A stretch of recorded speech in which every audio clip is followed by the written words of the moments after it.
All right there, folks. I'm gonna go ahead and turn my phone the right way. I lost some points yesterday. My son told me that I didn't have my phone the correct way, which was kind of funny because I didn't realize there was a right way. But anyway, so my son here decides to call me late last night and tell me that he's got a check engine light on his car. And Dad, what is it? I said, I don't know. You know what I mean? So I went on the old interweb and YouTubed it up, figured out a few things. And today during my lunch break, I went ahead and just came out here at the house and just validated and verified a few things that I thought it might be. You know, did what I could do as a homeowner, as a car owner, you know, before I go paying and get it towed or something like that to a mechanic shop. So, you know, here we have, and I'll go ahead and change the view here a little bit.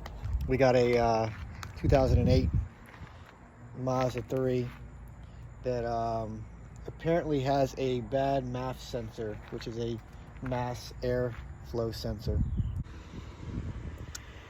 And so we go ahead and pull this off here. What you can see right away, which most cars have, is corrosion on the battery.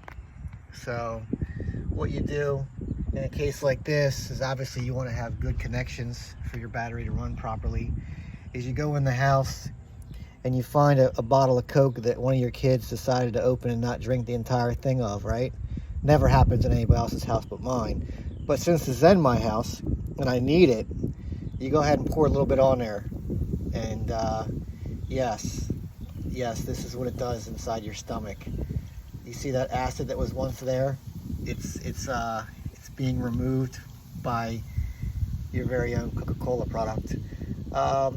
So we'll go ahead and treat that with the good old Coca-Cola can there. Let that do its job. Looks so much better, doesn't it? That's what I'm talking about. So if you remove this cover here, now you're going to get into the actual mass airflow sensor itself.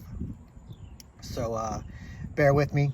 I'm going to take this out, and I got a box here with a new part in it, and we'll come back on and we'll show you what we're going to do next. All right, so what we've done here is remove these two screws with a Phillips head screwdriver. In my case, I'm a huge fan of Milwaukee.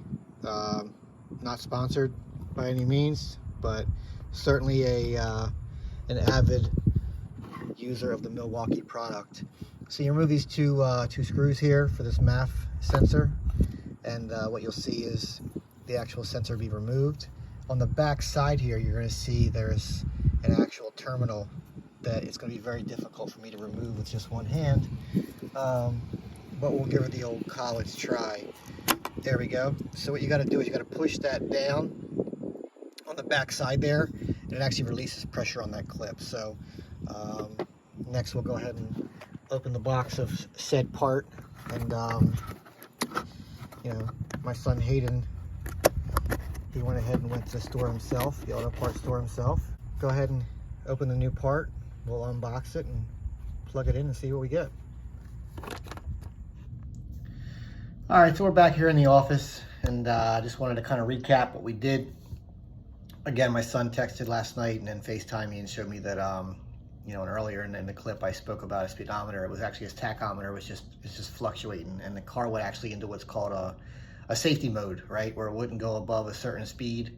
And he did the right thing. You know, he pulled off the side of the road, he called me, we walked through a few things, and then I told him, I said, hey, it's best to come home, you know, and then we'll figure it out. So, you know, I went ahead and walked you through what I did today. Nothing that any one of us can't do. I think what a lot of times what happens is it up here gets in the way, right? So got tons of resources around us, and you know, in this case I went ahead and just researched it on the internet, and found that it was indeed the mass airflow sensor. And you know, all it took was that part and some used Coca-Cola, clean that battery terminal out. We can't be having him stranded on the side of the road.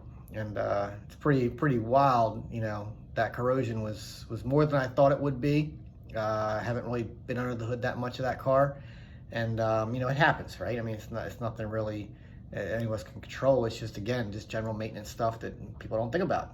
So with the Coke, you know, I drank it. I'm not gonna say I don't, but that's pretty eye-opening when you see what it does to that battery acid there. So I'm actually on some high quality H2O, compliments of Captain America here, and yeah, I just wanted to share. It was funny. I got a message yesterday saying, "Hey, why don't you post something about cars and whatever else?" And that's what this is going to be about, right? We're going to throw some things out there, and just general things that get us through life, get us to that next step. And you know, my son's going to be on his way. He's able to go to work. He's able to, you know, roam about the country, I guess you could say. You know, and that's what it's all about, right?